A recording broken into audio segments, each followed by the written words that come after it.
사무엘 하를 2장 1절부터 11절을 교독하도록 하겠습니다. 사무엘 하 2장 1절로 11절 말씀입니다.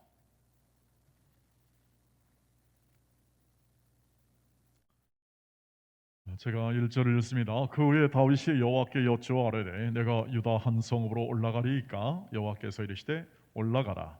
다윗이 아뢰되 어디로 가리이까? 이르시되 헤브론으로 갈지니라.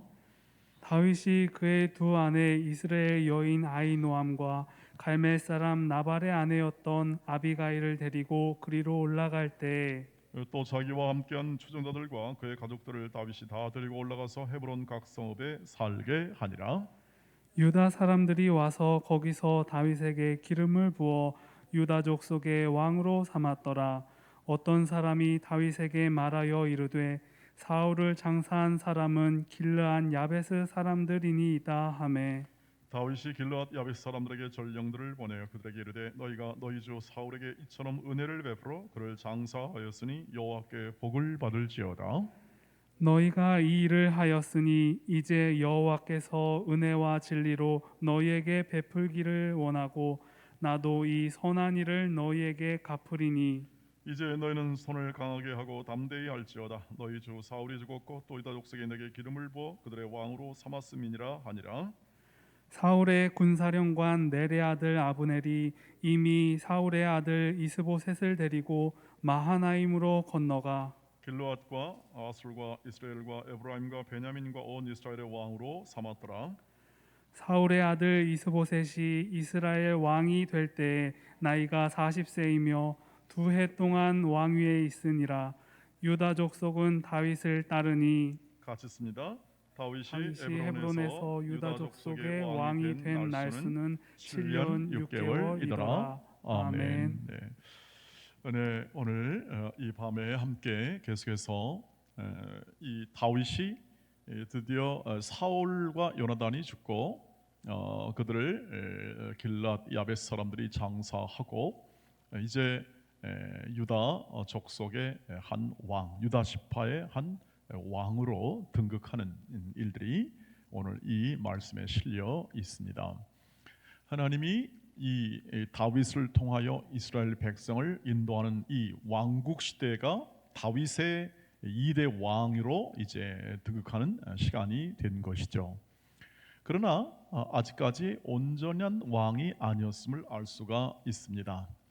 다윗은 왕이었지만 아직 유다 지파 한 지파만의 왕입니다. 12지파 가운데 하나니까, 물론 유다 지파가 굉장히 인구가 많고 굉장히 센 지파이긴 합니다만 그 밑에 있는 베냐민 지파라든지 나머지 또 10지파의 사람들은 아직까지 이렇게 다윗에 대하여 온전한 왕의 추대와 이런 것을 하지 않습니다. 그래서 아직까지 내전 상황이죠. 여기 보시겠습니다만 이 아브넬이 이제 이 사울의 아들을 이스보셋을 왕으로 삼아서 이제 왕이 두 사람이 된 그런 상황입니다. 그러나 어쨌든 다윗은 왕의 유다 족속의 왕이 되었고 오늘 헤브론으로 이렇게 이제 거처를 옮기고 거기서 7년 6개월 동안 나라를 유다 지파를 중심으로 한 나라를 다스렸다. 이런 기록, 역사의 기록, 그리고 또 말씀의 기록이 우리에게 들려 쓰여서 우리에게 들려주고 있습니다. 기본적으로 하나님이 이 다윗을 통해서 계속 이 이스라엘 백성을 다스려 나가고 왕이라는 제도를 백성들이 원하자 사울 1대 왕, 2대 다윗 왕으로 지금 계속해서 이렇게 이스라엘 백성을 인도하는 과정 속에서 다윗이 왕위에 오른 것이고, 그래서 사실은 중심으로 보면 하나님이 이 다윗을 통하여 이 이스라엘 백성을 다스리고 있는 이 과정을 우리는 성경을 통해서 쭉 보면서 하나님이 어떻게 일하시는가, 하나님이 어떻게 다스리는가를 파악하여 오늘의 삶 가운데 우리의 이 말씀을 적용하는 것이 가장 중요하리라고 생각합니다. 기본적으로 이 하나님의 왕국, 하나님의 나라, 하나님의 백성들, 이렇게 구약에서 나타난 이 하나님이 다스리고 하나님이 인도하는 백성이 이제 다윗이라는 한 인물을 통해서 그 하나님의 통치가 어떻게 이루어지는가 하는 그 사건을 바라보며, 그럼 다윗은 어떻게 반응했는가, 어떻게 했는가를 조금 더 자세하게 살펴보도록 그렇게 하겠습니다. 왜냐하면 하나님의 다스리는 인도하심에 일하시는 그 방법과 그리고 그 인도하심의 그 내용이 고스란히 이 구약성에 실린 것은 우리를 위한 하나의 거울이 되고, 그리고 또 하나님이 인도하심을 이렇게 인도하셨다는 그러한 하나님의 인도하심의 과거의 역사가 되기 때문에 매우 중요하죠.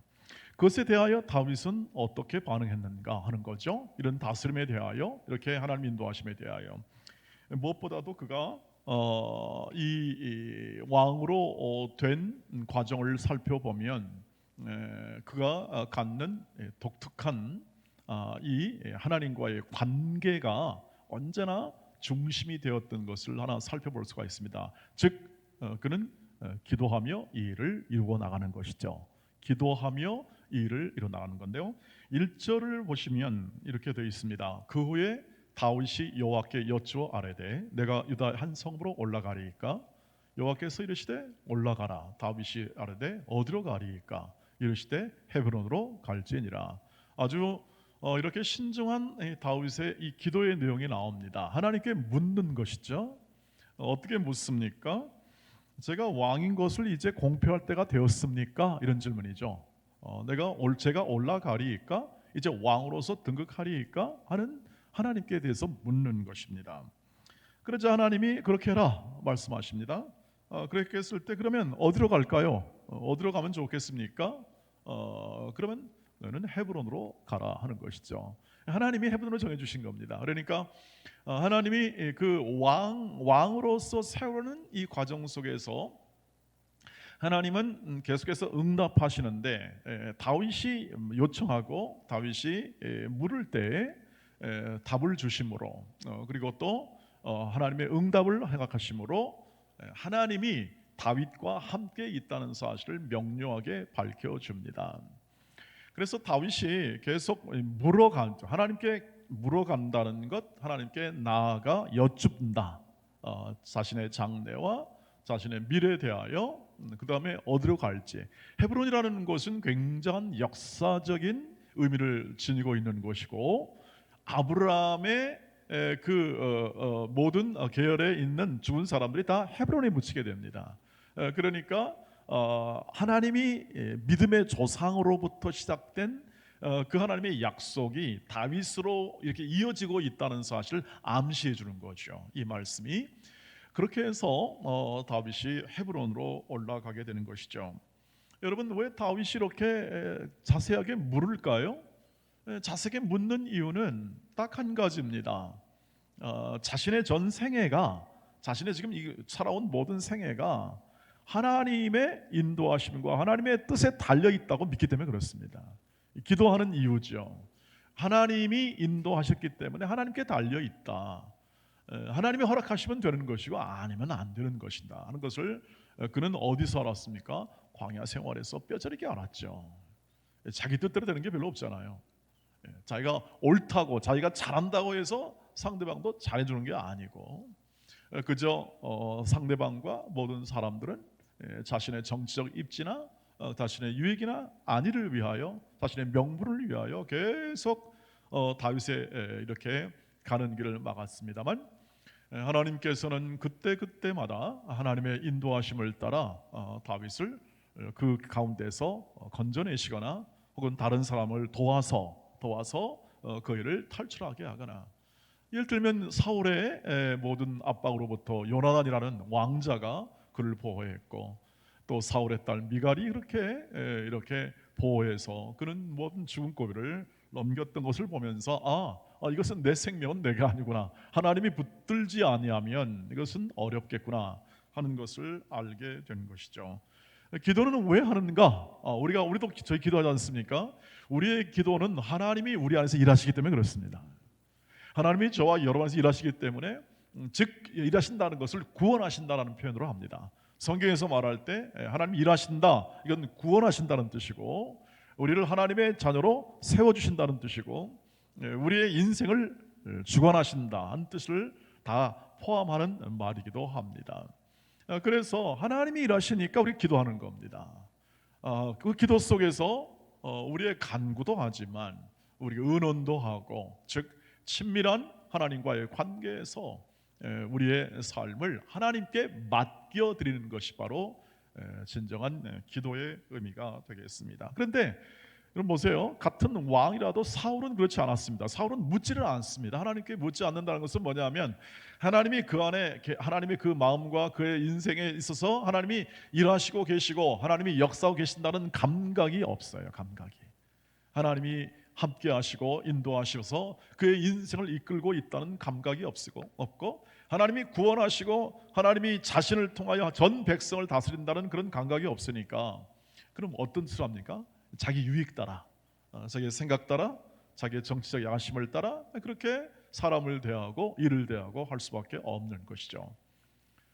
그러나 다윗은 하나님이 그 인생과 그 모든 삶을 이끌기 때문에 기도하지 않을 수 없는 거죠.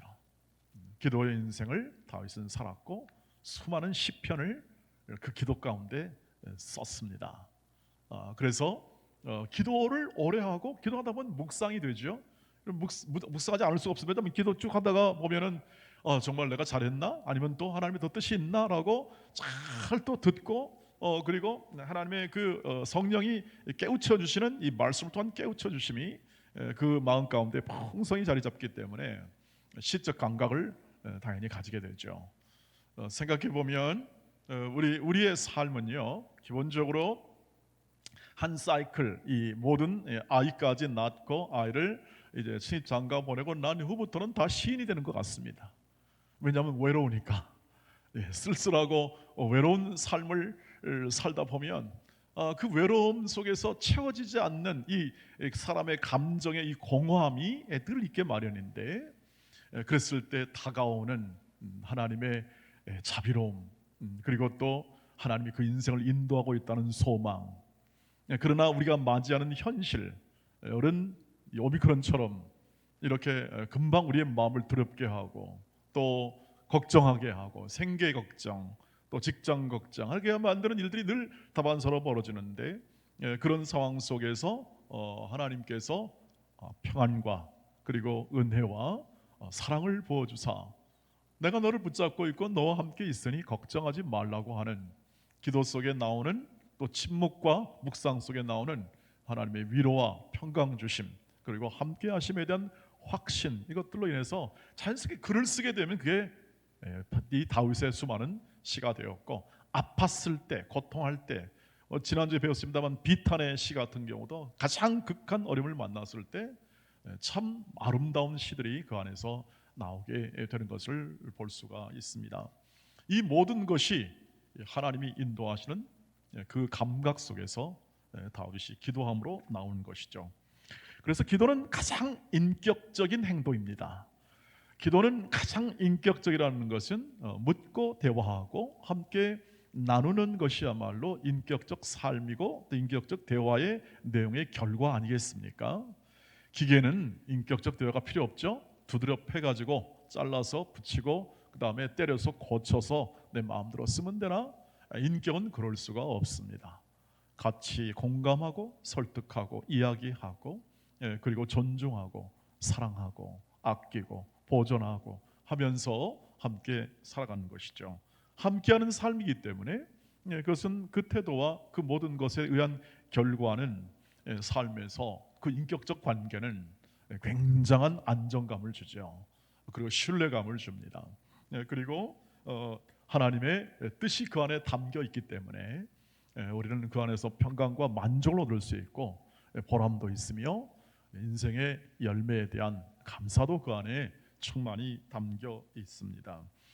그래서 지금 이 다윗이 이 하나님과의 소중한 관계를 늘 기도 가운데 묻고 함께했던 그 삶은 하나님을 하나님으로 대접하는 바울의 인격적인 행동이고, 그래서 기도를 오래오래 하고 기도를 쉬지 않고 하는 이유는 하나님이 우리에게 그렇게 말씀하시는 것은 그 기도를 통하여 더욱더 사람 대하는 법과 그리고 또 인생을 다른 사람에 대하여 어떻게 인격적으로 대우하고 존중하는 것인가를 하나님과의 관계에서 배우게 됩니다. 그리고 그것을 통하여 그런 삶을 살게 되죠. 그 이유가 그 결과 그 여러 삶의 열매가 그 다음에 길르앗 야베스 백성을 격려하는 이 다윗의 성품에서 그대로 나오게 됩니다. 6절 7절을 보면 그 기도의 삶이 가져오는 그 풍성한 인격의 열매가 6절부터 7절까지 되어 있는데요. 너희가 일을 하였으니 이제 여호와께서 은혜와 진리로 너희에게 베푸시기를 원하고 나도 이 선한 일을 너희에게 갚으리니 이제 너희는 손을 강하게 하고 담대히 할지어다. 너희 주 사울이 죽었고 또 유다 족속이 내게 기름을 부어 그들의 왕으로 삼았음이니라 하니라. 어떤 사람이 다윗에게 말했습니다. 저 길르앗 야베스 사람 백성들이 사울과 요나단을 정성껏 장사했습니다. 블레셋 백성들과 군사들은 이 사울과 다윗, 즉 이스라엘 나라의 왕을 모욕하고 그 시체를 난도질하거나 그렇게 해서 그들의 신의 우월성, 다곤 신이라든지 블레셋 신들의 우월성, 자기 민족의 우월성을 그렇게 나타내고 이스라엘 백성을 모욕했지만 그것을 더 이상 못하게 길르앗 야베스 백성이 했다는 소식을 듣고 다윗이 전령을 보내어 그 사람 백성들을 위로하는 것이죠.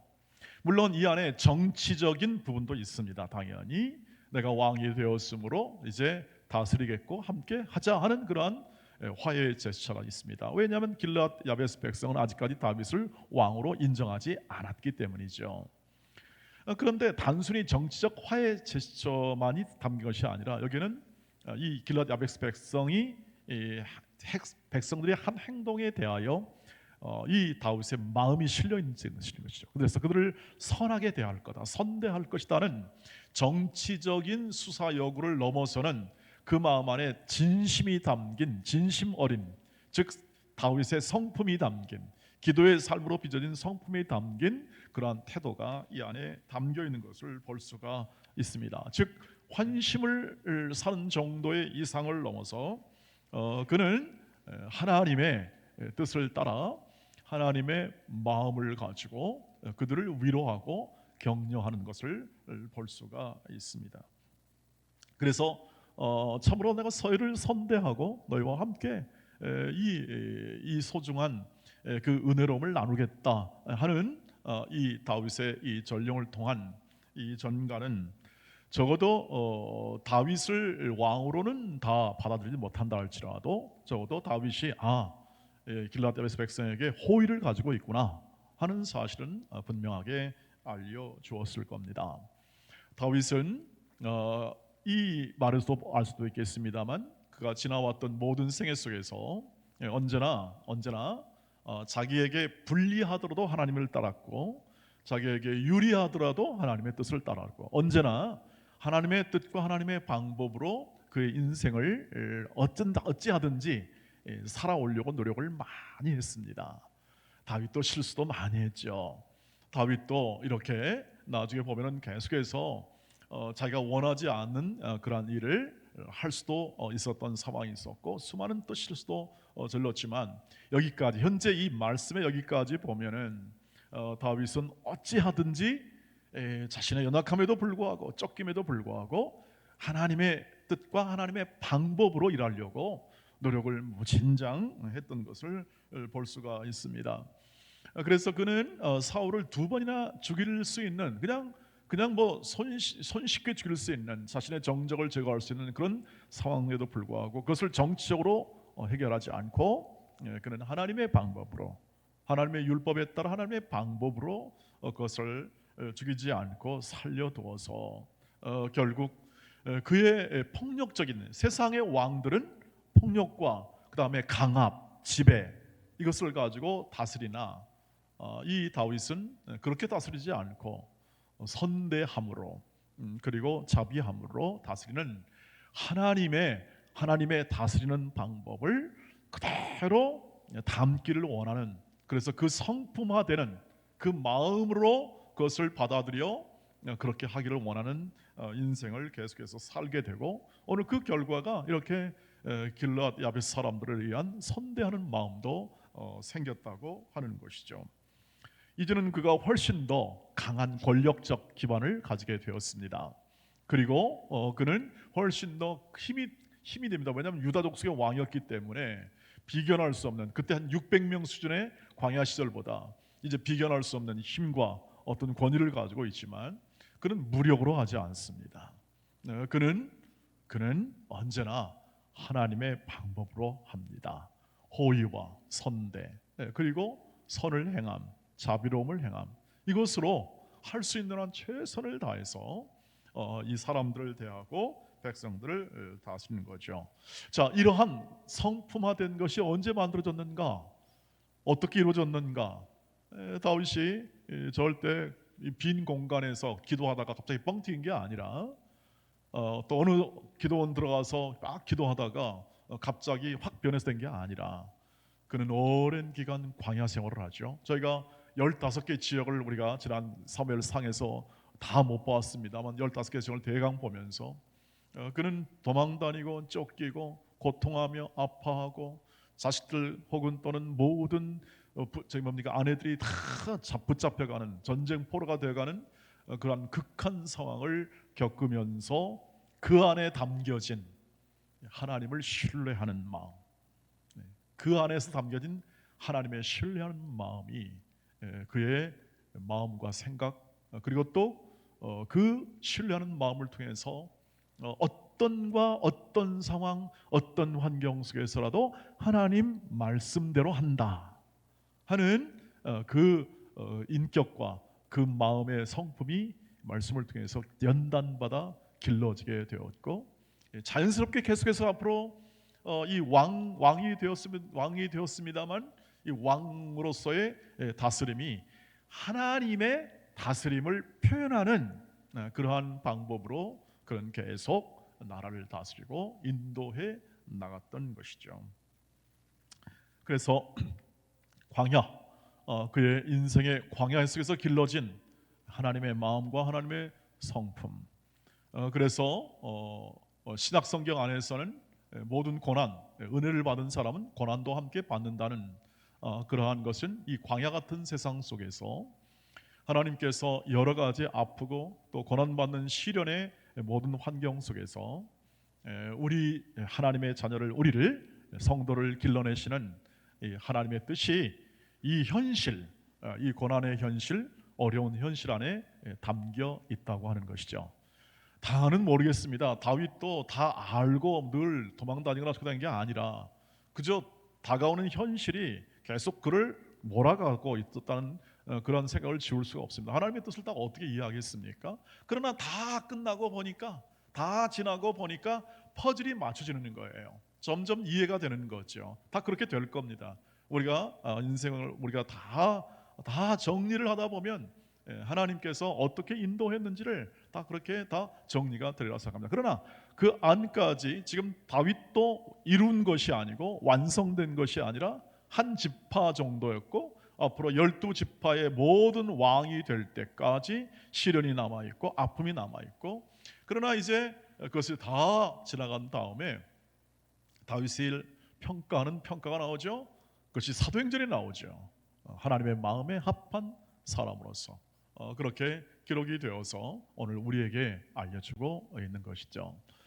그래서 저와 여러분의 인생과 삶에서도 이 세상이라는 것, 우리가 지금 예수를 믿고 이 세상에 살며 이 현실 가운데 사는 것은 하나님의 인도하심의 뜻이 배어 있는 곳이고, 이 과정을 통해서 우리와 우리의 인격과 우리의 성품을 길러내고, 따라서 우리의 모든 삶의 과정 속에서 확인해야 될 건 뭐냐면 얼마나 성공했느냐 이것이 아니라 내가 얼마나 성장했느냐, 얼마나 하나님을 닮아가고 얼마나 예수님을 닮아 그 인격과 성품과 그 열매가 어떻게 내 인생 가운데 있느냐 하는 것을 꼭 생각해야 하는 것입니다. 그것이 하나님의 뜻이기 때문에 그렇습니다. 마태복음 5장 48절 말씀처럼 하늘 아버지의 온전하심 같이 너희도 온전하라 하는 것이 하나님의 뜻이었고, 우리의 기도는 무엇입니까? 하늘에서 이룬 뜻이 땅에서도 이루어집니다 하는 거죠. 그래서 하나님의 뜻이 이루어진다. 그 하나님의 뜻은 하나님의 온전함. 이 땅에서 하나님의 온전한 자녀를 세워내요. 여기에 내가 사랑하는 자녀가 있고 나의 다스림이 있고 내 의모든 구원을 하는 은혜가 있다는 사실을 비추고 또 잘 스며들게 하는 빛과 소금으로 하나님이 세우십니다. 하나님이 그 일들을 오늘도 행하고 계시고 또 올해도 행하고 계시고 우리를 길러내시는, 훈련시키고 연단시키는 하나님의 은혜입니다. 은혜가 계속해서 나오게 됩니다.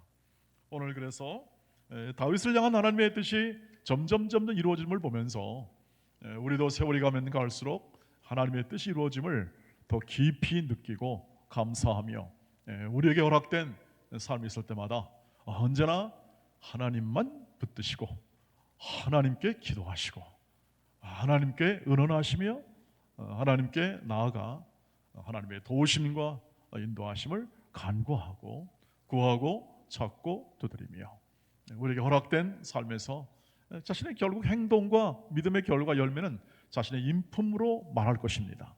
자신의 성품으로 말할 것이고 자신의 인격으로 말할 것이고 주어진 일에 관해서는 이것을 대하는 태도에서 자신이 어떤 존재인가를 말해줄 것입니다.